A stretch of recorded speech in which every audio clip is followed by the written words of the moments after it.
Hello and welcome to episode 4 of the Plain Comedy Podcast, sponsored by Cohort. Hold on, look, I've not even been introduced, but what the fuck what's Cohort? Cohort are our amazing sponsors, Daliso, who have funded this nonsense for the next 12 episodes. Cohort is a business all about helping fractionals. Yeah. Getting the right people in the right spaces. So not a clothing I brand, still don't understand. So I don't know what a fractional is. Like, if I remember correctly from Rachel, who told us, so do you know in the business world, if you got people who are big in finance, for instance, an MD who in finance directors are quite expensive to have on your books, and they have a lot of knowledge. But if you can't afford that, what a fractional is someone who will come into a business and do a fraction of it. So you'll get someone a fraction of the time, and Cohort's job is to pair fractionals up with businesses who are smaller who can't afford like a freelance troubleshooter. Yeah, or temp work, Okay. but for high up in business. big powers. And I think from a filming point of view, we've just fucking nailed it. I'm not going to lie. I think Daliso's question, Rach, there we go. My ignorance has served purpose. So we are sponsored by Cohort. We love Cohort branding. We have a gilet. We've got it all going on. And later in the show, we'll do the latest edition of the Cohort Spotlight feature. But for now, I am Colin Manford. This is Alvin. just Alvin these days. He's Why do you say your second name? because it's professional. You're a presenter. Nah, I feel like it's more like personable if you just say your first name. Like it's formal if you say your first and second. If you say your first, it's like, oh, I know that guy. You know what I mean? Or am I chatting shit? Yeah, you're chatting shit. Yeah. Thanks So anyway, for telling I'm me Colin straight to Manford. my face. This is just Alvin. Just Alvin. Just Alvin. And episode 4, we've got another 2 amazing guests. So let's go straight into it. We've got on the couch this week, we've got Big Lou. Hi, Cole. How we doing, mate? All right, how are you? Good. I'm amazing. You are? Amazing. Me and my 2 names. I've got 3. Go on. Lewis, Mark and Jones. Well, I've got a middle name. It's Charles. Colin. You don't Charles look like a Manford. Charles. Every time you tell me that, I just go, you do. Which is where the stage name came from when I first started. Colin Charles. Colin that's when I Charles. first met you, yeah. Back in there. And then we have Daliso Chaponda. Chaponda. There we Yes. go. Fantastic guest this week. So we'll go straight onto it. Alvin, do you want to lead? No, because I don't know what we're leading into. I guess we could say, how would you start in comedy? Isn't that what you start with? It's up to you. Yeah, how would you guys start in comedy? Shall I go first? It's up to I'll you. go first. I did a comedy course. Saw an advert in the back of a paper and it said, do you want to be the next Mrs. Merton? I thought, well, not really. I know what you mean. So I signed up for it, age 44. And Who was the Loved it. tutor? Seymour Mace. Oh. Seymour Mace and Ashley Baroda. Start. Who at the time, Ashley Baroda was Seymour's manager and he was an agent and yeah. So I did it and loved it. Just couldn't get enough of it. Every Monday night, 7 till 9 in Wythenshawe Forum. So it must have been a commitment to put yourself in Wythenshawe at that time of night Yeah. every week. But no, I loved it. Didn't miss a lesson, as it were. We did 11 weeks and we did a showcase gig at a comedy store where you had to do 5 minutes and I did 12. Proper like Pat Monahan style, just overran. And the whole time Seymour's at the back going like that. You've done too long. And I'm like, it took me 44 years to get here. I'm not fucking getting up now, do you know what I mean? I'm staying where I am. So, and I loved it. Never thought I'd ever do it again. But then I thought, you know what, I'll give it another go just to do a proper gig. And then just never stopped. Loved it. Yeah. How long now? 17 years in January the 2nd, it'll be 17 years. Wow. But I'll have finished by then. I'm retiring this year. You're now. retiring, Yeah, aren't I'm you? retiring, yeah. Decided to Had enough. hang up the mic, Switching to radio. That's the plan. You know what I mean? which we'll talk about very shortly. Love it. So your journey? So I didn't want to become a comedian, but I knew I wanted to do something creative. So at university, I was doing poetry nights. I was doing rap. I was doing any opportunity to get on stage. And then one of them was comedy. And I tried it and it went really well. Actually, like Lou, I massively overran. Yeah. But what was funny is afterwards, the host was yelling at me and the owner ran and said, no, it's fine. You can come back anytime, because he realized I had brought the entire university with me. Oh. Like everyone who was staying in university residence, I invited. So the whole open mic was just like, they were used to having 3 or 4 people, and they suddenly had like 50, and I brought like most of them. So, from a promoter's point of view, that's golden, isn't it? yeah, they're like, you're a genius! And I didn't realize I wasn't a genius, just I had everyone on side.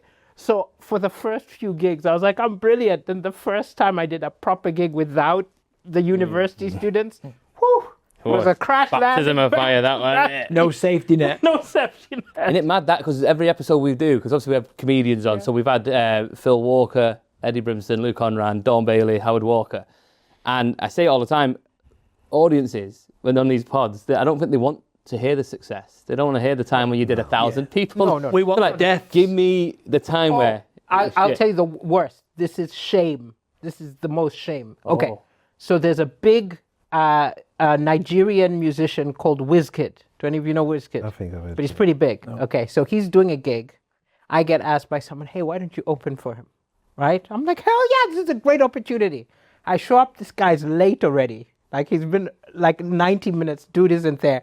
Crowd's getting restless. He's finally arrived. People like, he's come.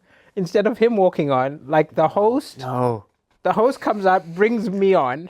I come out, these guys are tired. They don't even know that I'm a comedian. They thought I'm going to sing. Oh, no. I start doing jokes, and they're just like, and I was like, okay. So I had a bit of grace. I said, look, this clearly isn't what you want. You've been waiting a long time. Have a good night. I left. The bloody host comes on stage and says, no, guys, look. This guy's brilliant, okay? I've worked with him all around the world. He's really good. You guys aren't paying attention. I'm going to bring him back on. This time, pay attention. I go on and I die again. Oh my God. Again. Why didn't you run? I just ran. And then what's worse is a very large percentage of Manchester's black community was at that show because it's Wizkid. So for the next months, anytime I went for a haircut or I was eating at a Caribbean restaurant, they're like, you're that shit comedian. Oh, no. Yeah. It was rough. Oh my Imagine gosh. being told to come back on. No, trust me, guys. Trust me. That'd be like a cruise ship. If you're down your ass on the night time, the next day you're at the buffet having your breakfast and they're all looking at you thinking, there's that bloke, yeah, mate. Done, yeah. Because people then do think you're shit. You're do. like, I'm actually really good. Yeah. I'm actually a really good comic. They must have thought you'd like a tribute act or something. You know what I mean? Probably thought you were going to start doing a tribute. Can you imagine that though if you're Jizz Kid. Jizz Kid. So moving on. So obviously, Daliso, you global. You gig around around the world, don't you? So tell us a bit about that, because my bread and butter is UK. I do the odd stuff in Europe, and I'm now just doing cruise ships. But you're literally Well, I think it's a mindset. Because I grew up in 14 different countries, right? I never, ever think one country. So before, even when I started, I would gig in the UK, but I'd be like, oh, where else can I gig? And then, I'd travel like to Australia, or I'll travel to Kenya or somewhere. I've always applied for gigs everywhere. Constantly done it. And then when I got a break and I had more like sort of acclaim, I just added that times 100, and now I'm just always in and out. That's amazing, though, isn't it? I gigged in Wales once. That's international. Yeah. How was that for you? Llandudno, Berlin. Llandudno, right there. I don't know why more people, at least Europe, I don't know why more people don't do it. Because, like, it takes me less time to go do a gig in Belgium than to go to London. Oh shit, yeah. Yeah. Been good. But there's some beautiful gigs abroad. I did, I've done a few, but I remember doing one in Barcelona. So I was out so Man City were playing in the Champions League against Lisbon. And do you know David Alfie Ward? Yeah. So he started a is it under the football thing, under the it? lights? Yeah. So they were putting on comedy gigs for the travelling football fans from England. So they were trialling it with City versus Sport in Lisbon. So I was the City fan comedian. David hosted it, and then they had like a touring international comic do the support. And it was cheaper to get me to Barcelona first and then over to Lisbon, because obviously match day getting to Europe is crazy. So they got us a gig, and it was this like a basement bar, 200 sold out, but it was an international crowd. So I've normally, when I've done stuff abroad, it's either expats or like I've done Croatia, but their English was really good, whereas this is people from all over the world. All speak English to a degree. So obviously for me, one thing I knew was slow down, because as someone who's from Manchester, I talk quite fast. And then as a comedian, the lesson I learned was when your set is full of regional references, like I'm talking about growing up in Oldham or living in Oldham and it being rough, these people don't know it. And there's this great moment where I was like, right, I spoke to another comic and they went, yeah, just try and neutralise it. Use an example that everyone's going to get. And so I got on, I needed to talk about how rough Oldham was. And I said, oh, well, you won't know this. So I said, it's a guy in the front row, where are you from? And he went, Kosovo. I went, oh, right. So I went, Similar war zone. and I think kind of like that, but rougher, you know. And it broke the ice, and everyone laughed. But yeah, they're the moments for me when I'd love to gig more abroad because. Well, the thing I do, I have a system. When I arrive, either the taxi driver or someone who works at the hotel who's local, I pay them some money to listen to my whole set and tell me, oh, I don't get that. Oh, what's that? Oh, what's that? Oh, what's that? Oh, that. And then I also will quiz them, like, what are people obsessed with here? Is there like a socialite or a musician? Like, I'm trying to find out who's their Jordan. Wow. Or I'm trying to find out, is there like a nutty, politician? Who's their Farage? Yeah. And I just get all that. I get all that stuff out of them. And then when you say it on stage, they can't believe you know this stuff. And so it's almost like a cheat code in that it does better than it should. Because you shouldn't know this stuff. Yeah, they're all thinking, wow, he does his research, doesn't he? Do you know what I mean? Psychology's massive, though. I used to go to the bar staff. If I was in a different area, I got to the bar staff and I'd say, what's like the local rival town? And they'd say, oh, like Rotherham. So then I'd reference Rotherham. So then I'd say, oh, and where's the local dogging site? And she'd say, sorry?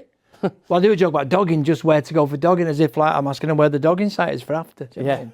Weirdo. Yeah. It's all about the Q&A though, isn't it? Yeah. Sorry, just off the tangent, because you mentioned Farage. I was chatting to you before, wasn't I? We don't talk about politics, because I don't want to piss anyone off too much. But my stepson, who's 11, and this is how dangerous the politics and what they talk about is.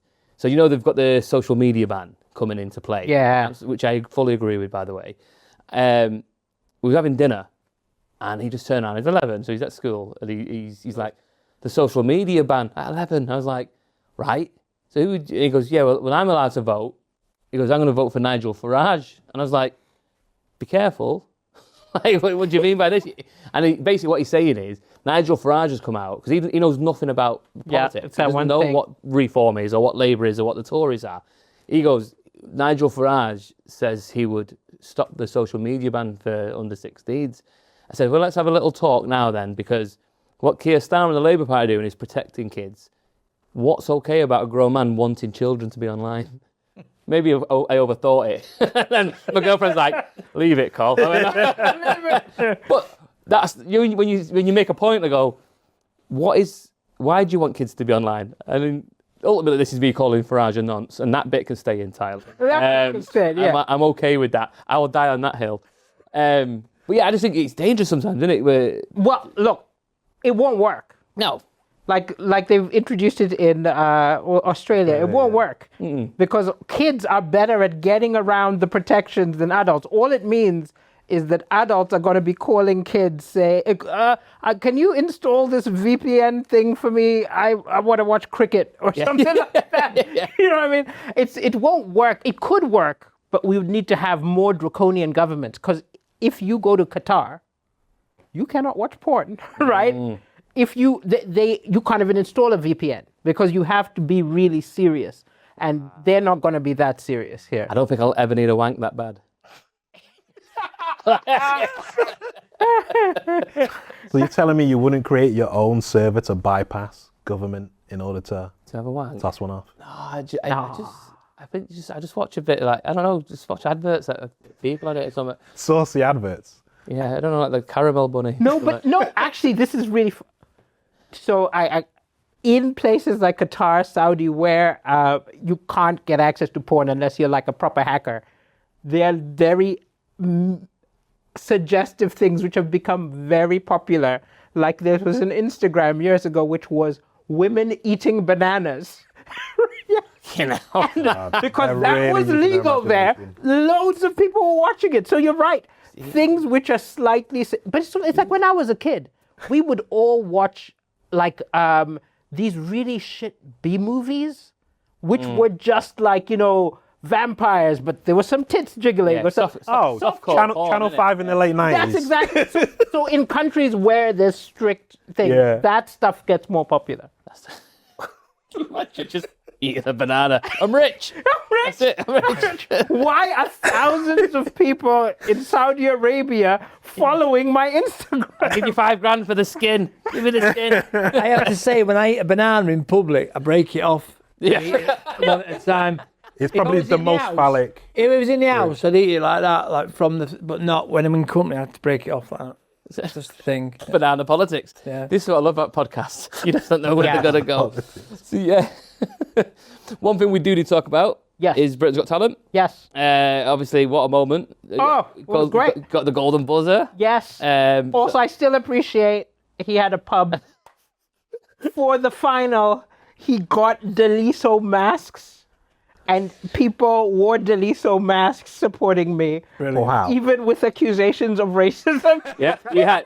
So the people we barred from the pub accused us of blackface. Really? Yeah. These are literally masks we had printed. Of his actual face, cardboard. Yeah, it's fine. And we put it on and we're supporting. The whole pub was great. And then the people we barred going, fucking racist.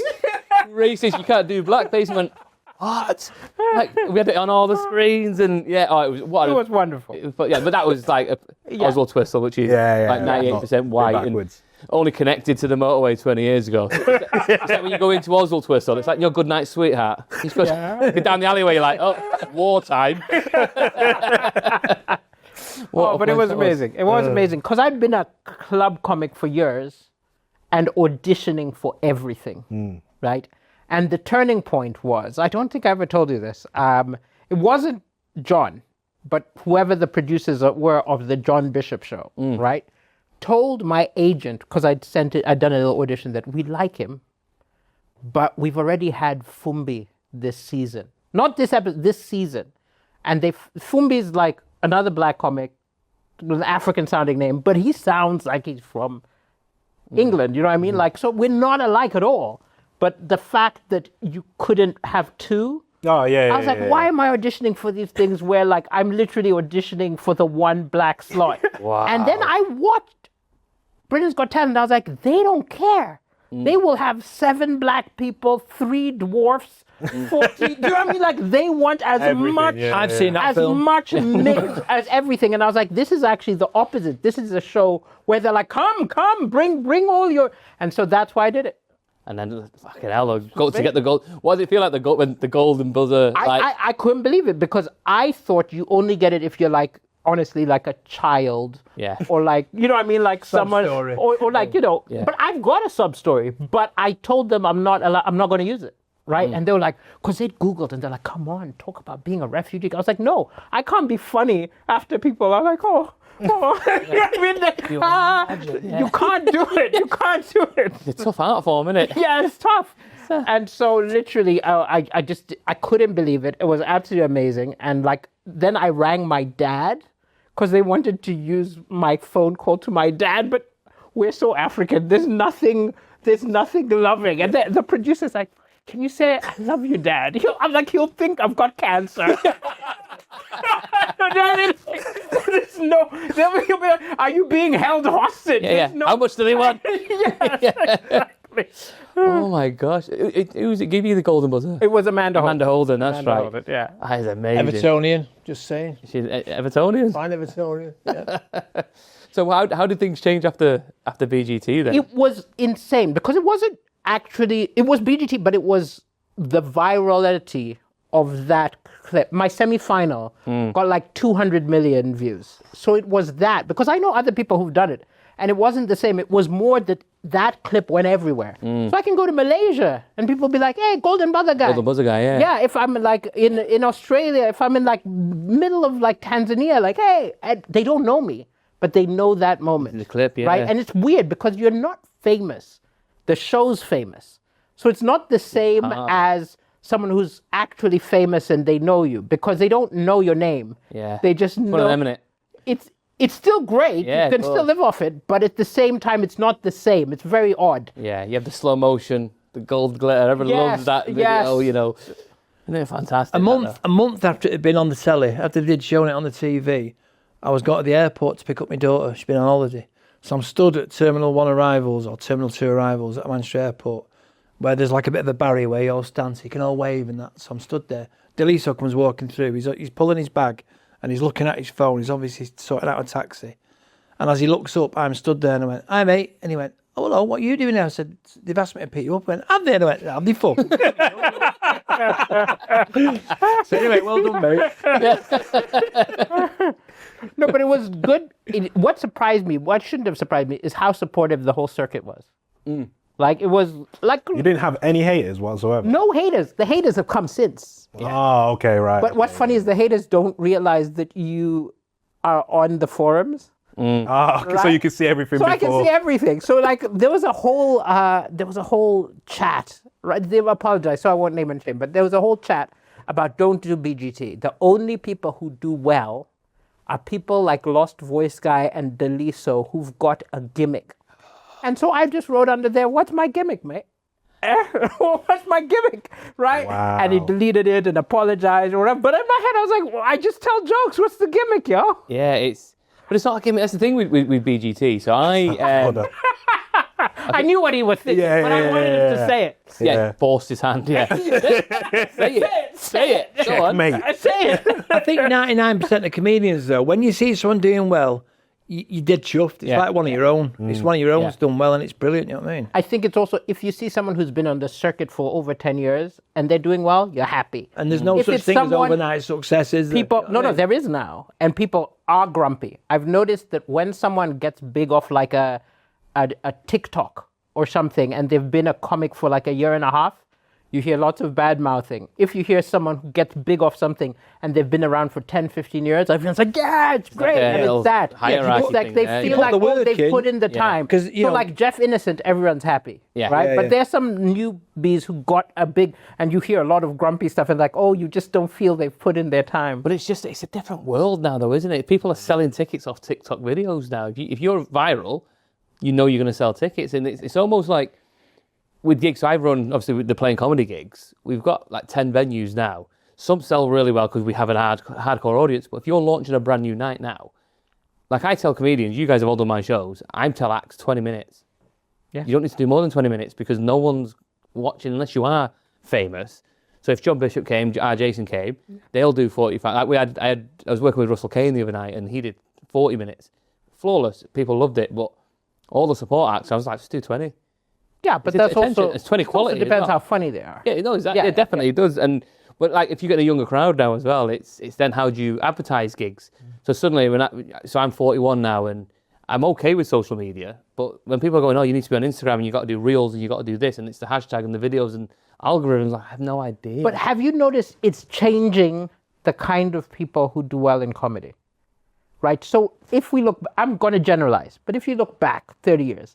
Comedy was for oddballs, geeks, kind of weirdos who this is their expression. Now, cool, good looking, get a lot of clicks, that's doing well. And I'm like, this isn't for you. That's why I'm getting out. 61, ugly bastard. Yeah, You've got flawless skin and big tits. Fuck off! Like you don't. You're a guy with big tits. It's for you. It's for you. No, it's just interesting. It's the actor thing because actors have had to deal with this for years. You know what I mean? There always used to be a thing like if you're an actor and you're aging, it's a problem. Comedy doesn't matter. You could be overweight. You could be whatever. But now it's actually changing. It's becoming more like acting. You need to be. It's so interesting though because there's someone who keeps popping up on my algorithm. She's an American comic, and all the videos are viral, but there's no jokes, and it's mainly crowd work. But the crowd work's not even. Matt Rife. It's not great. No, that's not my. Chris Hendrick. Oh. I forget what her name is. It's like an Italian name, I think. But she seems lovely enough. I'm not. Okay. I'm not digging her out in that way, but. There's no actual joke, so she'll ask a question and the audience will answer it. More often than not, the audience will get the laugh. But that's pretty much the clip. But her following is crazy and she's touring the world with it. Is she like a redhead? No, she's that guy with loads of tattoos and... there are lots of people, but some are good and some are bad. Yeah, exactly. Right? So I went to see Lucy Darling, who's astonishing. at crowd work. So it's that thing. It's like, that's what I mean. It's how you. Oh, she's astonishing. That's not her. That's not the one he's talking about. His icon. She's dressed Well, like. she's a character. Yeah, she's a character. She wears like beautiful dresses and she has a bloke on the piano. Yes, she is brilliant. Because Robert White did the piano when she did it. That's when I went to see her. She's brilliant. She's brilliant. Yeah. So, but like everything, there'll be the good version of it and the shit version of it, right? So because she's doing well and is actually really quick, other people are like, I can talk to people on stage, and then they're doing it not quite as good. Yeah, it's a skill set, isn't it? Well, I'm obsessed with her. Obsessed with her. She's brilliant. I'll have to check her out. That's amazing. She's brilliant.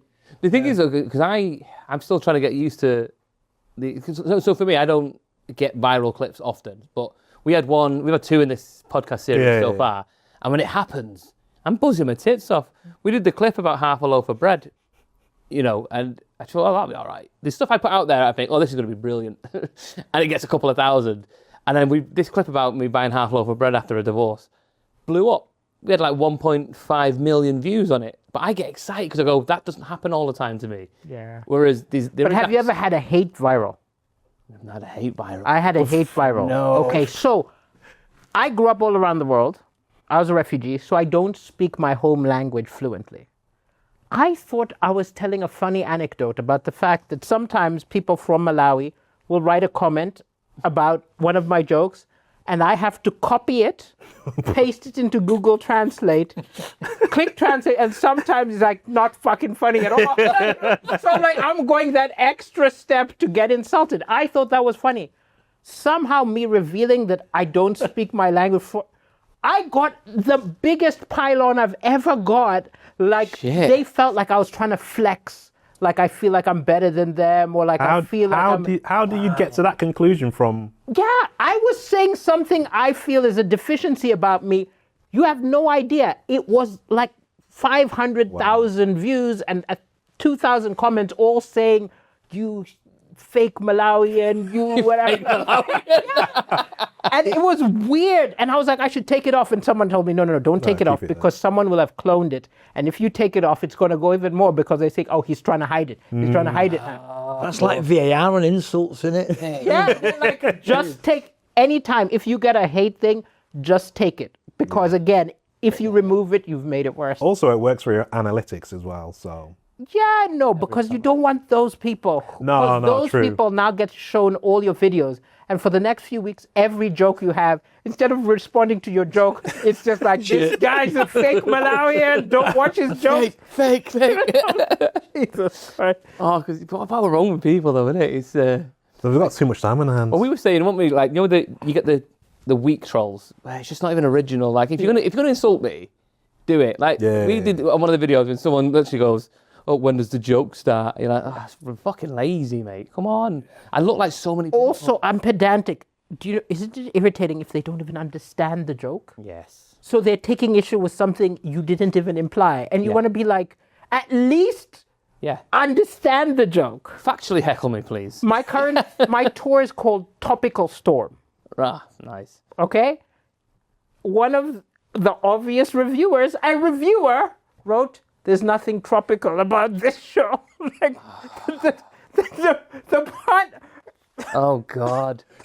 A reviewer. Fucking hell. A reviewer Assholes. said the only thing Sounds about tropical right, is doesn't the it? music. Because when you come in, there's like African music playing. I'm just like, oh. Oh, God. But so move on to you, Lou. Because you've got a show. I have. Which I'm not sure. I think you might have done it by the time this comes out. Right. There might be a bit of an overlap. But let's talk about the show because it's a fantastic concept. You've done it once and now you're doing it. Yeah, I did it. Well, I did it once. I did it at the Lowry. I had a bucket list thing. I wanted to write a show. I've never done an hour's show sort of thing.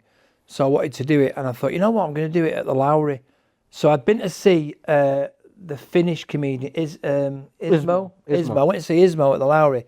And he was in a small studio thing, which was about 150 seats. And I thought, that'll do. How dear can that be?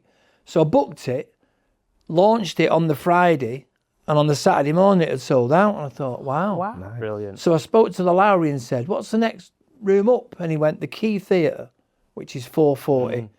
So I worked it out that I needed to sell 200 to break even. Well, I already sold 150. So I went, right, do it. So I got that sorted out. So that sold out. I sold it out. Did it. And it was great. I had Sam Harland emceeing, doing a warm-up. because I wanted just to have a Sam, then a break, and then me. So, yeah, and it was a proper moment. Like Salford Quays, all the restaurants around Salford Quays was full of people come to see me. Show. And I knew 80% of them, easy, maybe more. So that's incredible. And I'm walking around every restaurant going, bloody hell, there's my cousin. I am not, you know what I mean? And, But it also means you know for certain you're not a dick. Yeah, Right? yeah. You know most of them and they came to see you? plus, I knew. But when I did that first ever gig at the Comedy Store for the comedy course, they sold 150 seats and I brought 90. So I've always known lots of people. Do you know what I mean? I've always got loads of mates. So I knew it was going to work. So, and then that bit of pressure that you might have about, oh, they're going to like it. They've already bought a ticket. They're supportive. They're going to enjoy it. So I did it and it went too quick. It just went too quick. I loved it. I got the kids up on the stage to take a bow. And it was lovely. I paid someone a couple £100 to film it. I've never done anything with that. I've still got that. I've not done anything with it yet. I will do. I'm 61. I can't do media. And then I did it again locally in Prestwich. In the August near my birthday, and I got 100 odd to that, so that was good. And then I was at a gig the other week, and I was talking to Ben Laws, who's a big mate of mine, and on all of ours really. I said that I'm finishing this year, and he went, "Are you going to do Name Dropper again?" And I went, "Oh, I hadn't thought of it." And he went, "You should do. It's like a full circle thing, and it's like putting a cherry on it and putting it to bed." And I thought, you know what, I will. So I spoke to my venue in Prestwich, Icons, which is a beautiful room. And I said, I'm thinking of putting it on. So they've said I'm putting it on twice. I'm doing a 2:00 show and a 7:00 show. But when I did it the second time, instead of having Sam Ireland on and me doing an hour, I did 2:45s. Right. Because I've got that much material from my time working in private jets, working with famous people. I had so much material I didn't use. And I thought, you know what, I could probably get 2:45s out of this.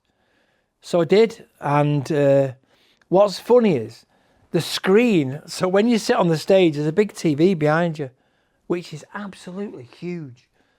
And I had a little clicky thing for my laptop with all the PowerPoint on it. So I click it, first of all, and there'll be a picture of Lewis Castle, because I was born in the Isle of Lewis. So the first thing that comes up is Lewis Castle. And my first word is Lewis Castle. And they're thinking, all right, okay, that's the start. And every time I clicked it, the picture behind me changes. I'm looking this way, sat on a stool.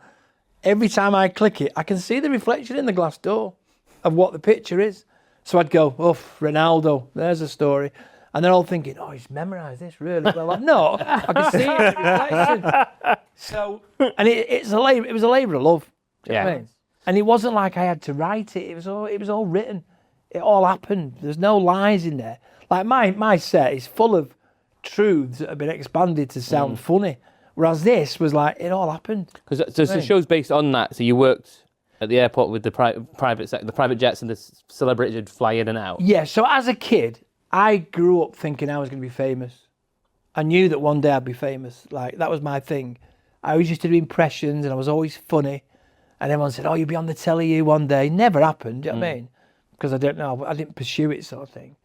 So I always had this dream that one day I'd be somebody. And then the idea for the show was, the tagline was, always thought he'd be somebody, ended up meeting everyone. Oh no, he was a nobody, but met everybody. Because I did. Yeah. So I worked in private jets. So every A-class celebrity that came anywhere within 50 miles of Manchester would fly to our facility at Manchester. Liverpool have got similar facilities, but they weren't 24 hours like us. So they'd just go, we'll go to Manchester. We'll travel. Is there any story you could share now? Yeah, I mean, there's no spoilers because it's all out there. Everyone's heard all my stories. But like, everyone always says, who's the most famous person you met? And I struggle, like, who it could have been because of that many. I met the Queen. So I do a story about... Wow, that's... Who's topping that? Yeah. I know, that's what I mean. When I was emceeing gigs, I'd say, who's the most famous person you ever met? And this fellow once went, the Queen. And I went, same as, mate. That's my go-to. In what capacity? Was you in the military? I think I could beat the Queen. Yeah? Yeah. Oh, we'll see. Well, I've got Muhammad Ali as well as a banker. So Okay, then you beat me. I mean, yeah. No, because mine's Mandela. I knew you were going to say that. You know what? That's cheap. No, there. Because the Queen in the UK, but Yeah, Walls level from pegging. Mandela. Yeah, I'd agree But with that. Muhammad Ali is Muhammad Ali is is bigger. Yeah. So I went. Huge. So no, it was. Also, he could beat him in a fight. Yeah. Tell people it's me. This guy said, I said, where did you meet the Queen? I said, was you in the military? And he went, yeah, I was. And I went, oh, did you get like a medal? He went, no, I was at Buckingham Palace and I saw her through the gate. I thought, you dick. You didn't meet her then, did you? You saw her. You fucking knob. Fucking knob. So Such a strong insult in it. I say like, I'm the most northern man in the room because I went onto the Queen's private jet. Wow. And what happens is I used to go on the jet and we just took, this is another drop, Prince Philip. I just took Prince Philip off the plane, put him into Jackie Stewart, the racing driver's car. Jeez. Said ta to him. I had to then go back up the steps to the crew who were right near the door. So a 125, the crew were right near the door. I had to go on, turn left, give them the weather and the flight plan for the next flight to Northolt. And I had to get off. Do you remember what the weather was like? It was a good day. It was plain. So settle it for us now. Was Philip? Oh, He was all right. he was alright. He was all right because he just, he didn't really say anything, you know what I mean? Oh. I nearly took Jackie Stewart's head off because as I put the case in the boot of the car, as I did that, Jackie Stewart was still in the car, nearly hit his head. So as I'm coming off the plane, all I could think of was don't look at the Queen because she's going to be sat there. Don't look at her. It's the Queen. What do you do? It's the Queen. So I thought, I'm going to reverse. I reversed down the steps. As I reversed down the steps, I thought, go and have a look. And I thought, I can't. Go have a look at the Queen. So I turned and she was sat like where Alvin is here. And again, she was sat there like with her knees together with like a Chanel suit and a matching bag and a hat and everything. Just sat there looking at me. And I went, all right, Chuck. Got off the plane. Didn't know what to say. Wow. And I said, all right, Chuck. And I thought, oh my God, I can't believe I just said that to the Queen. Oh my God. And a few weeks later, we had another aircraft from Royal Flight came in onto our ramp. And when the crew came in, we were fueling it, and the crew came in for a brew. And one of them said, are you that legend that called the Queen, Chuck? And I went, yeah. And he said, the hostess, she was telling him, we couldn't believe you'd said it. And I went, I know, I don't know what came over me. So he said, I've got a story for you. So whether this is true or not, I don't know. But there's a lot of people saying it's a load of bollocks. But he said to me, here's a story for you. So I said, okay. So apparently they'd been to wherever. They flew back to Northolt, which is where they used to keep the plane, and she would then drive to London. The hostie, as soon as he landed, said to the captain, oh my God, I think the Queen's had a shit. So they said, what? She said, yeah, she went in the bathroom, and she was in a while, I think she's had a shit. So when they got to, when the ground crew came to the aircraft, the captain said to the ground crew, when you take the toilet cartridge out, because the toilet cartridge just slot underneath, like you'd have in a caravan, a slotting with blue wicked stuff in it, you would take it out and clean it. So when you take the cartridge out, I want it on the table in the hanger. So the guy went, okay. So he takes the cartridge out, puts it on they pulled the lid off, and there's a turd in it. Yeah. There's a turd in the blue water. The Queen had a shit on this plane. Why So is it? apparently, Of course, she's human. I know, but it's the Queen having a shit. You think she'd have someone who does it for her? Apparently, they scooped it out. I don't know how they did it. No. They've scooped it out, dried it out, garnished it, put it on a wooden plinth, No. and they have it for No. Pilot of the Month. No. That's what they told me. Shit.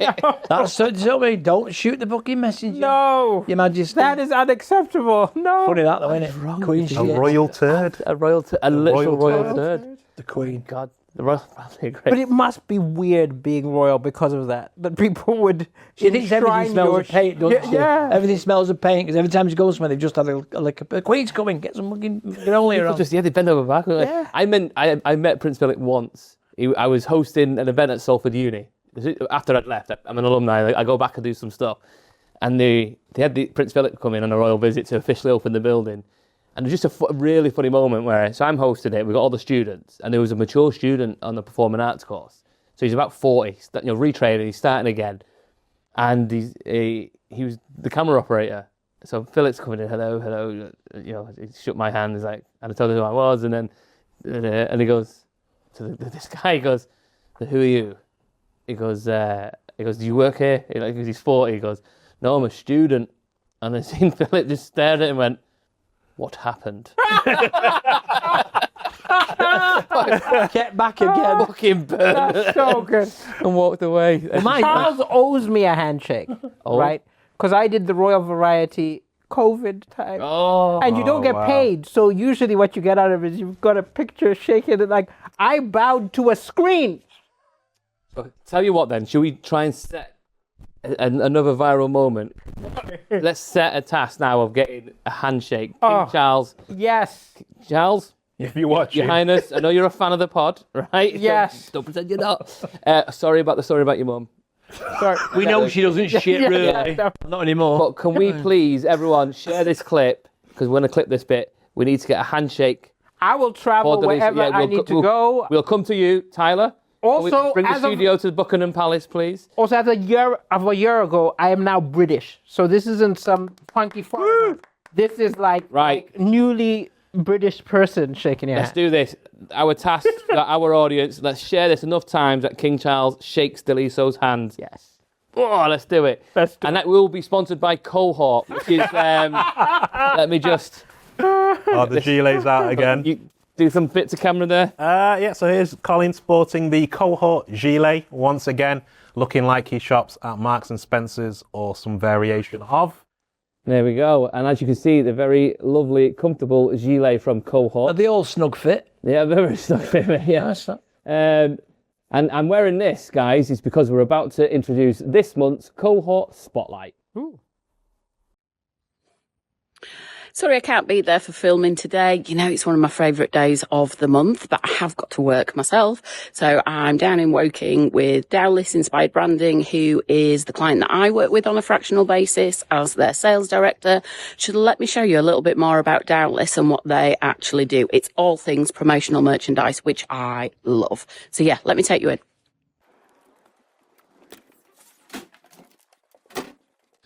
So this is what they actually create. It is all things branded promotional merchandise. So ignore the bodies, but yes, this is all the kind of stuff that we create. So yeah, I work as a fractional sales director with Daliso. They've got a team here in the UK and in America. And I work with the UK team to really kind of help them drive sales and stay on top of things. Because honestly, it's a difficult thing that they do. Everything's bespoke made. It is shipped and sourced globally. And yeah, it's a really complicated sales process. So you wouldn't think that promotional merchandise, as you can see loads of it there, would be so complex, but it is. It's a really difficult sales process. So part of what I do is an independent eye to help them not get bogged down in the detail of each of the individual orders, stay proactive, stay on track, and really help them drive sales. So yes, now I am in the stock room of dreams to show you some of the actual branded merchandise that they create. Obviously, this is their own range for promotional giveaways and stuff. So amazing towels. This is a lovely Daliso embroidered one, and it's actually got this little thing on it that hooks onto your sun lounger. So yeah, that's part of our summer range. Lovely jute bags, branding on, lovely pockets. Which is amazing. Again, great for around the beach. We've got Bluetooth speakers in any brand and any colour scheme that you want. We also do boxed kind of goodie boxes. So that's a water bottle that gets bigger. We've obviously got pens by the million, and we also do the packaging, which is brilliant. We've got notebooks by the million, all sorts of different sizes, smaller towels. We've also got the most amazing brightly coloured socks. I love these. So again, think of everything in your branding. Caps, again, embroidered or printed. These are one of my favourite things. A salad set, lovely Daliso branded box, and random. So if you can think of it, Daliso can create it with your brand on, and obviously they are very much looked after me. So I've got some lovely Cohort branded bags, and water bottles. And actually, I've left a box of all different merchandise in the office for you guys. So hopefully you've got that, you've had a little play, and yeah, really sorry I can't be there for filming today, but yeah, busy day at Daliso. So yeah, see you all soon. Oh, welcome back from that amazing cohort spotlight. Rachel is not in the studio with us, but I think she is. We got, but guys, what do you think? We love cohort. I love it. It's dead soft. Love cohort. There we go. Alvin, how do you feel? Cohorts in every facet of my life. Ooh, it's only in a fraction of mine. There we go. Thank you so much to our sponsors, Cohort. This is amazing. I would keep the hat on, but it's fucking roasting. It's so hot. Right, we'll move on to our new favourite segment of the podcast, which is I Will Die on This Hill. Mm-hmm. I have not prepared one for myself yet, so I might go third or last. Do you want me to go first? You go first, and we'll move on. So, for those who are new to the pod, Die on This Hill, everyone's got an opinion that might not be universally accepted. So, for instance, mine last episode was I've never watched Star Wars, never will, and I explained it, so on and so forth. So, Alvin, what is your hill you're dying on this month? I've got two in my head, and I'm trying to pick which one. I think I'm going to pick the B option. I will die on the hill that brunch should not be an event. You will go online on like Instagram, and you'll see this kind of brunch event be advertised, and everyone's got their mimosas, everyone's having a great time, and they're playing club music. It's brunch. Why is brunch the only event? Why can't lunch be an event, then why can't dinner really be an event? It's not really an event, but they make fucking brunch like a daytime club event, and I think that's fucking weird. Oh, that's a weird thing to be passionate about as well. Yeah, it's also. I've not seen it be an event. Maybe I'm just not being invited to the right brunches. I've seen like the bottomless brunch. Yeah, that's the kind of brunch. Yeah. They do it as like an event with like music and. Yeah, there's one near us that did an ABBA theme. Yeah, I think it's weird. It's just brunch. Why does it have to be an event? I think all meals should be celebrated. Yeah, either all or none. But breakfast, let's have a breakfast all you can eat, and then a brunch and a lunch and a dinner and a supper. Anything like involving lots of food. Yeah. I just come back from Mallorca, and it was all inclusive. I put on a stone because I was like, my mindset goes, one day I'll be disgusting, I'll eat everything, and then I'll try and be good. But then you go to the breakfast all you can eat, and they're making fresh omelettes and scrambled eggs there, and all these different meats and sausages and hash browns and every day. This is why I have to not take all the cruise ship gigs that I'm offered. Cruise ship will fuck you up. Because I'm like, great. The problem is you're on there for like sometimes several weeks, and you just eat because you can go have an ice cream at 2 a.m. Yeah, the buffet. Whenever you want, yeah. Oh, I love the buffet. Well, I'm doing my first cruise this year, and it's fun, but you'll get. I did a Caribbean cruise the other Christmas, and the breakfast all you can eat opened at 7:00 on the 11th floor, 7:00 in the morning. So because I was sort of jet lagged, I'd be wide awake at 7:00. So I'd go and have all you can eat, and literally all I could eat. And then I'd go for a chill out for half an hour, and then I'd go to the restaurant that opened at 9 and have a breakfast served. So I had all you can eat, a bit of a break, and then a proper breakfast again. But the proper breakfast would be like smoked salmon and cream and all that. You know what I mean? You're mad. Well, we'll put that on the hill. Lou. That's on the hill. Horror films. I hate horror films. I hate the genre. What? The whole genre? Yeah. You know what, right? If you said to me, oh, there's an horror film on, I'll give you 50 quid to watch it. I'm not having it. Is it that you don't like being scared? I don't find it entertaining. I like being scared. Like I used to do the theme park thing. That's that's invigorating and it's wonderful. But it's the peril side of it. I don't like it. It's just, I don't get it. I love horror. Oh, it's shit. It's shit. I'm in two minds about it. Though I found out from a friend of ours,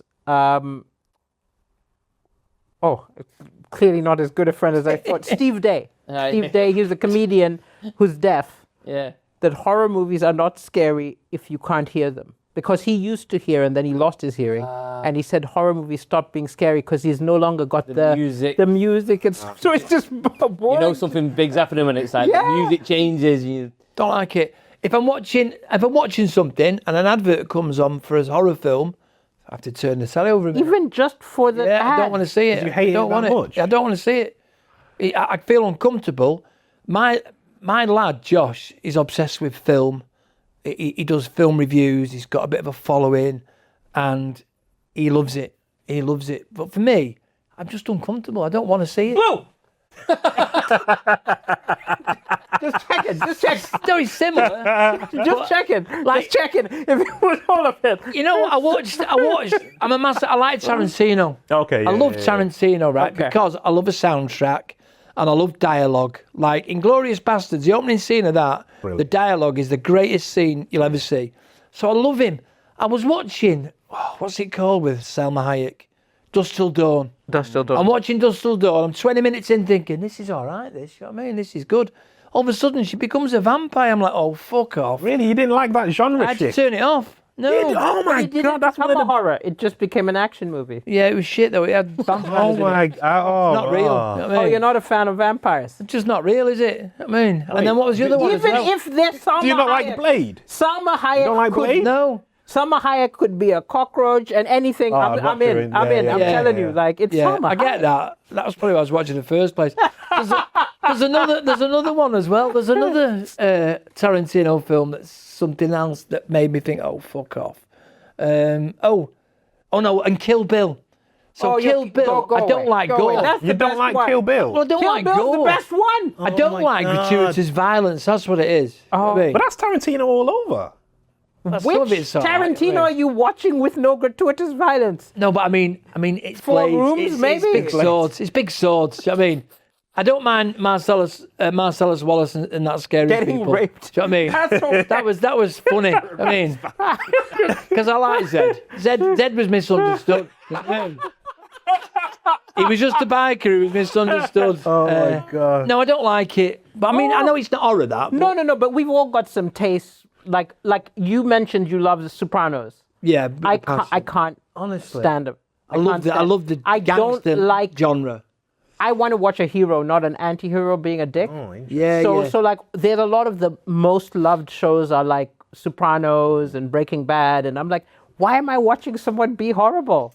It's I'm funny like, now. lie to me. I want to be Yeah, see but someone. you're telling me being- you don't root for Walter White? No, it's not for me. I did. I'll But then watch he's a shit I'll person. watch something like The West Wing, where it's people who are more noble than the real ones. I don't want to watch someone be horrible. But it's taste. It's taste. Of course, I mean, the White one's interesting because you start off like, oh, he's got Yeah. cancer, he's dying. It's all about the transformation. yeah, but then he Why, turns innit? into a bad bastard, and you're like, Yeah. oh god. But I also think again, this is a mad theory, but I also sometimes think it's based on the culture you grew up with, right? Because I was talking to people about how people who've grown up in third world countries like really fantastical things. So Bollywood, they're singing and dancing. It's because life is too hard to watch someone suffer. It's like, lie to me. Yeah, I want singing. I want suspension of jumping up. disbelief right now, Exactly. yeah. And again, like not now. I but don't when wanna was sit a in the kid, house and watch life horror. was hard. Hey. I want some It's not entertaining, wizard. is I it? want Harry Potter doing some unnatural stuff. I don't want someone with a horrible life. Yeah. Is there such a thing as a feel-good horror film? I mean, I don't know if there is. Yes, there is. Is there? They feel good by the end. So Sixth Sense is a feel good Oh, horror because film. somebody survives. No. It's you watch someone. I wouldn't say Sixth Sense was horror, though. It's horror. Oh, it's horror. It's horror. You think? It's scary But as it's more hell. of just a suspense Is it not side of it. psychological? There's dead people. There. There's dead people coming back to life, and horror, that. there's ghosts. Any I got moving vomiting. I got ghosts through and that. stuff. I got through that. Well, they weren't zombies, were they? Wait, then how would you class Ghostbusters then? Silly. It's comedy. Silly, You just okay. childish. So even though it's got horror elements, you like it? Didn't like Comedy horror? Ghostbusters, no. Yeah, comedy. Comedy horror, isn't it? Yeah, but I didn't really like it. You don't like comedy? So anything, no subgenre of horror, just No, horror. no. Comedy Beetlejuice horror. can fuck off and all. Beetlejuice can fuck off. Honestly. Beetlejuice. Oh, Yeah. you're killing me. I don't like it. Guys, don't say it don't two more like times it. though, please. Say the one. Right, all What right. else is it? There's Beetlejuice. There's Bloody Mary. Are there any other things you can't say? Candyman. Candyman. Yeah. Those You know what? I've got a phobia, so I've only got two phobias: Okay. balloons and clowns. Oh, they, So when Pennywise came out, it fucked me up. Do you know what I mean? that is a scare. The original It, fucking scary That's with scary. Tim Curry. The remake, they shit all over. No, you're it. also older. Terrible. I You're won't also watch it. older. Hey? You're also older. Because the new one's scary if you're a kid. I read the book. Yeah, I read the book, and the book Only was because scary. I watched the revamp of Yeah. it, and it was scary for a bit, but then it got ridiculous towards the end. Yeah. And ultimately that thing of, oh, if you just be nice to him, he'll go away. fuck off. He's eating kids. Yeah. If you're going, oh, you've got actually a really lovely nose. He's like, no, and it starts shrinking into this little. Never seen it. Never seen it. Don't. Never seen Don't. it. If those are your two phobias, do not watch that. My mate Nick Gleason, every now and again, he'll send me and sometimes you get a WhatsApp and you can't see what it is until you click it. It's fucking Pennywise. Now, if there's a comic who applies to come do a gig at one of your gigs, but they're a clown. Not a chance. So do you know what I did once on this topic? So I struck with El Baldino. So our Jason, same phobia. But he has a massive phobia about it, right? So what I did years ago, when I know he's on tour, he was in Glasgow, I think, and I found out what hotel he was staying at. So I rang the hotel, spoke to the manager. I said, listen, I've got to do a prank on my brother here. And he believed who I was and everything. I said, will you get a red balloon? Because Jason, when he'd go into his hotel room and do a live for his fans, this is Wednesday. I said, can you just put a red balloon in his wardrobe, leave it there?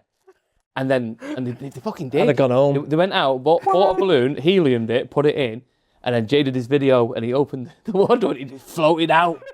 I thought, it's the best prank I've ever fucking did in my life. He'd be well in his right to disown you after that. That is too much. He went mental at first at the hotel going, I'm the guest. Like, you know what I mean? Look after me, not them fuckers. I'd have gone home. I would have checked out. That's brilliant. So my hill, I've decided. Yeah. I had two as well. But I might even do both because they're quick. One is, so I listen to TalkSport a lot. I listen to radio, and there's an advert that comes on, and I've just Googled it. It's called Maureen 118212.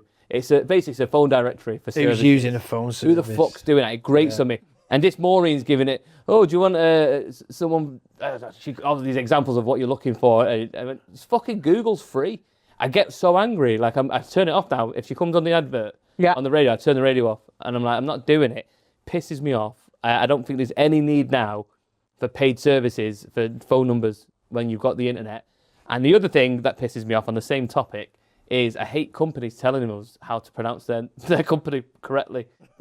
Because to me, it's IKEA, not IKEA. It's Hyundai, not Hyundai. And that's what they're doing now, because people are pronouncing the companies wrong. But I think too much time has gone. If I've got this Swedish bloke on the radio going, welcome to IKEA. Well, it's IKEA, Belen. It's like Cohort. Double R, it's in Cohort. So that's the hill I'm dying on. I don't want to know how your company's pronounced. If we've been pronouncing it this way all this time, we all think it's this. That's right. Hyundai. Yeah, Hyundai. Yeah. Okay. It's a Hyundai. Fuck off. Anyway, it doesn't matter. So my hill. Yes, yeah, so my hill is that cults, right, and cult leaders who target adults, they're not brainwashing kids. They've not done anything wrong. I don't know why they get arrested. Like, if I form a group and I convince you to give me all your money, right? If I convince you I know the meaning of life and literally you're joining and following me and branding yourself and doing whatever, why am I getting arrested? Like, there was a guy in Nevixium, right? He had a cult. People would follow him and it was like self-help stuff. But then there were also people having orgies and stuff. But I'm like, they're adults. Yeah. They've chosen to do it. Oh, that's a fucking good one. That is I haven't got an argument I against never it. know why they arrest cult leaders. Now, I understand if the cult leader made them, was brainwashing kids or made them do something like, Manson. It wasn't him starting a cult. It's that the cult went and killed someone. But if it's just you're praying and singing, what's the difference between that and I've joined this church? You know what I mean? Like, I'm like, I don't understand why people... So you're saying as long as there's no bad acts and people are consenting among each other... And they've got a way to... And it's not, there's no forced anything. If you meet anyone who's in these cults, they're having a ball of a time. You know what I mean? Like, if you talk to someone... They're shagging each other out. It's just they're about shagging each other. It's a shagging thing, They're shagging. No, or people who are lost, have no purpose in their life, suddenly, this is it. Right? This is my reason. I agree with that. There were these guys in Canada, the Raelians, right? There was a guy in a plane, and he felt like an alien started talking to him. And now he has this cult where he goes and they have orgies. But what was funny is when they were recruiting, they only approached attractive people. Yeah. There's always a link, Aliens isn't don't there? like you. So, like, Yes, no. no. Yes. No. No, but it's really interesting. That's a very because good I'm point. like, Yeah, I'd agree with that. I mean, yeah. I've never thought of it that I'd way. follow Daliso. I'd be a Daliso and come so. on, yes. I've got the mass.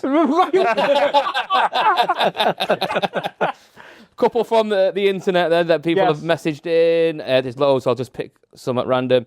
Every cat is a baby, even if it's like 17 years old and built like a washing machine. Baby. Absolutely Cats. not. Cat babies, yeah. Cats. The No. people who treat their animals as... Don't do as cats. Nah, I don't think. I think it's unhealthy. You're living in a crazy world. Then it's crazier than the cult. Yeah.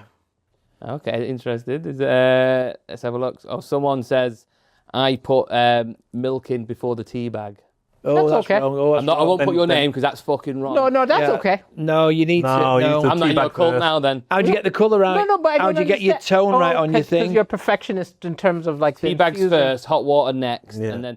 So I mean, I'm a loose leaf guy anyway. I have loose leaf tea at home. Okay. Wow. Yeah. You've changed. I have a glass teapot, so I can watch the tea brew as well. Right. The fuck? It brews for about 5 minutes. I have a minutes? favourite tea leaf, which is the Assam. The Assam tea leaf is top tier. You're so middle class these days. Sometimes I just don't. Darjeeling's Darjeeling. Is it busy in Summerfield near you? I mean, People who pretend to like oysters to feel elite. How the fuck do you know someone pretends to like an oyster? I think it's just an assumption that no It's one an assumption actually that no likes one likes it. it. So they're saying people who say they like it are just pretending to be elite. We've got different taste buds. I've never tried. Yeah, those. I'm not. Yeah, I can't. Nah, Yeah. that one no. People that pay for petrol at the kiosk. What the hell? And also buy half their weekly shop. Okay, well that's different, isn't it? The what's the other one here? Every child in the 80s enjoyed shredded wheat. With hot I milk. think it's okay. Hot milk. Quality. Hot milk's pretty cool. McDonald's shouldn't open. McDonald's should open just a breakfast restaurant. But then what's it going to do the rest of the day? I mean, Oh, they wanted to be still selling Egg McMuffins at midnight. Darren Ratcliffe, I'll name you on this one. Blue whales are not real. He's serious as well. He thinks they're made up. I've seen one. Have you seen one? There's a comedian who talks about how they didn't believe in seahorses. They thought they were like unicorns. I've forgotten who it is. Oh my God. Oh, John Nichol. He's messaged. I'm the son of God. Oh. So comedian John Nichol. He's standing by that. Kieran Cooper, another comedian. It's okay to have mayonnaise with your full English. No. Oh, no, fuck off, Kieran. You can't. no. Right, we'll do one more. Gets greasy, doesn't it, and splits. You can't have that on your No. plate. Yeah, it's Ketchup. Kieran, you're a dick. Ketchup or brown sauce? Ted Westwood from my Skipton venue. Mr. Brightside is a shit song. I have to agree. I'll tell you what's interesting about Hills You Die On. The problem is when you end up in a relationship with someone who's got the opposite of one of yours. Because it doesn't really matter. But then there'll be something really silly, like do the eggs go in the fridge or not? Yeah. And it becomes a cold war within the relationship because you'll see it and you'll take them out and then she'll see it and put them back in. It's the discussions you have in a relationship. I've Little been things. saying this recently. We have all sorts of boring chat. Boring, bizarre little Like things. we literally had a conversation about the correct bowl for granola. Like 20 Granola. minutes. Again. What's with the Granola. posh Middle food? class these days. It's a very dry cereal, Lou. Okay. Okay. Hell, fire. So you have to have a deep bowl so the milk stays in it and keeps it, because otherwise it doesn't soak in. You have a Weetabix that soaks the milk in, so you can have a longer bowl if you needed to. So anyway, on that note, the last one is Tyler for you, our producer. Someone's message saying, pro wrestling is the greatest form of entertainment. Oh, no. No, you're crazy. If you're a child, If you're...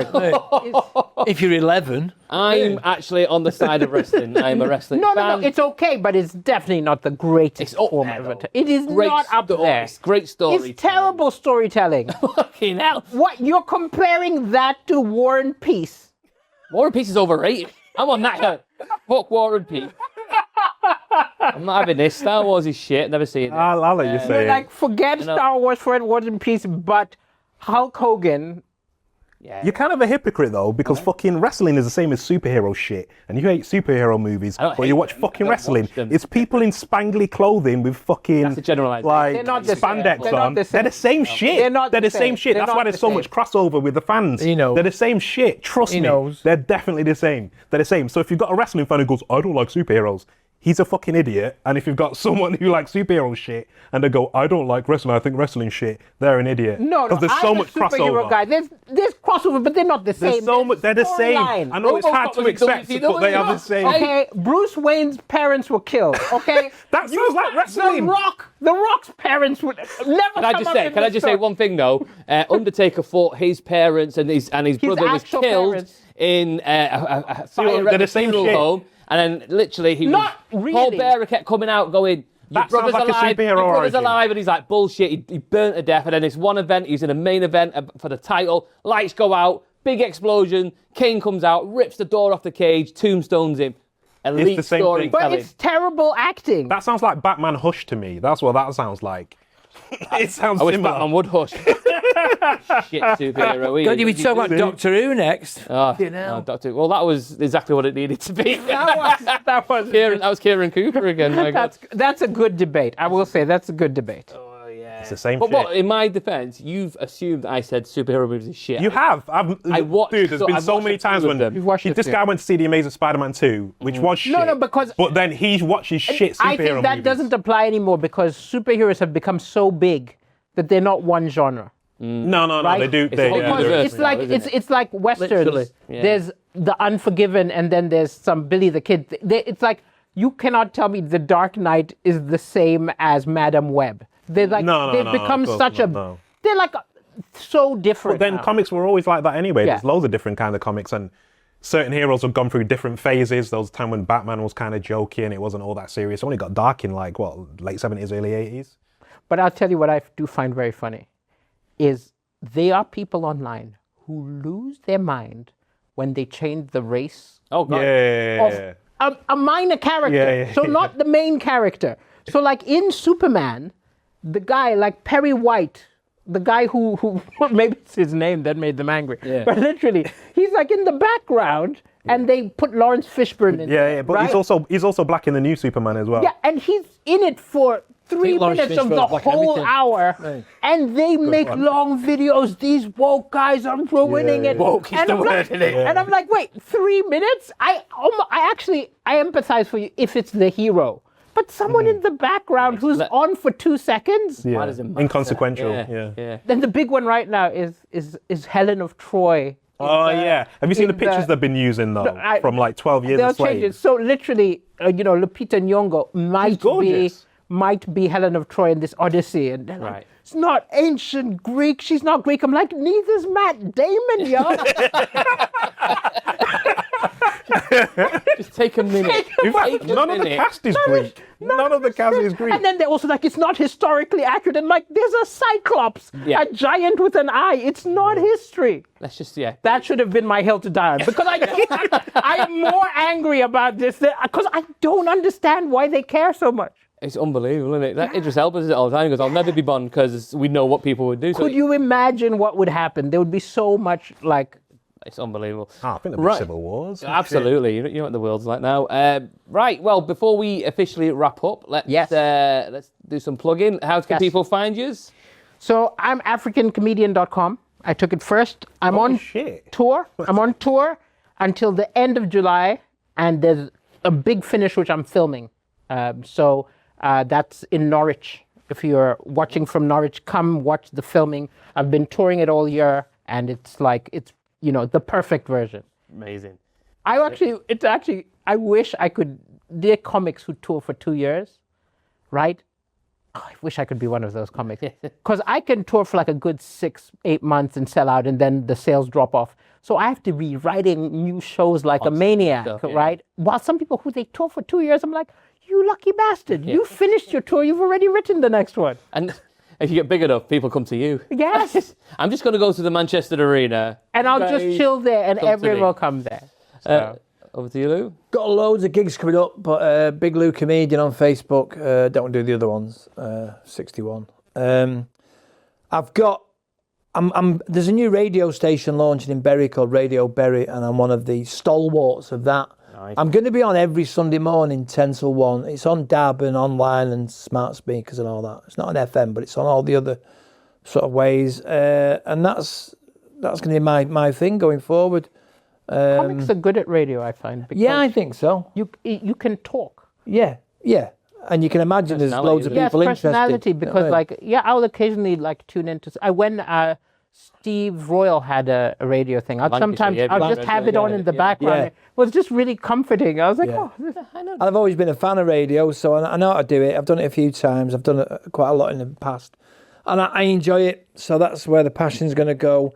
Loved gigging. Done loads for Col. Got some coming up. Yep. But yeah, I'm looking forward to finishing now. Yeah, and continued success to my comedy colleagues. That leads me to a question. What is when you're tired of gigging, what will you transition to? Radio is a good thing to transition to. What would you transition to? I've launched an academy. So we've got the Plain Comedy Academy now. So we do comedy workshops. Okay. But it's what's beautiful about it is we've done adult workshops, similar to your workshop when you first started, where it's 6 weeks with a showcase at the end. We've done youth workshops. I've done a week with the King's Trust, where we helped young people who were... So there's your in. They were transferable. King's Trust, he knows him. Yeah. You know what I mean? They're there. The other day I did a comedy wellbeing course for the staff at the Christie's, the cancer hospital in Manchester. They were, obviously, the clinicians are dealing with cancer every day, and they're exhausted, the burnout's hitting. So just a little bit of advice, don't play video games with the kids. No. Okay, I went to visit, literally, I went to a hospice. So they got Rolf. With another comedian, no, not that kind of joke, but I went with another comedian, Mickey D, and we went to a hospice, and we were going to hang out and play with the kids. They beat us at everything. It was like, I remember Mickey D saying, we should let him win. We had no chance. You'd have a choice in the matter. They wiped us out. And we're like, we should just tell them jokes. We have no... Oh, it was so funny. Australian Mickey D. Yeah. Great. He was great, wasn't he? He's great. Alvin? Yeah, you can find me on Instagram and TikTok at Big A Reviews for like movie reviews and shit like that, and just general movie and TV chit chat. And you can hear the passion in his voice. He really enjoys what he's doing. He loves it. It's all right. It's great. And this has been the Plain Comedy Podcast. So please like, share, subscribe. Do all the things. All the nice things. And as ever, if you're a dick, don't post anything. That's generally the... But actually, do. Daliso's advice, it still gets it out there, doesn't it? It does. So thank you so much. We'll be back with episode 5 soon. But thank you so much to Daliso. Thank you, Big Lou. Thank you. Thank you to our sponsors, Cohort. We'll see you next time.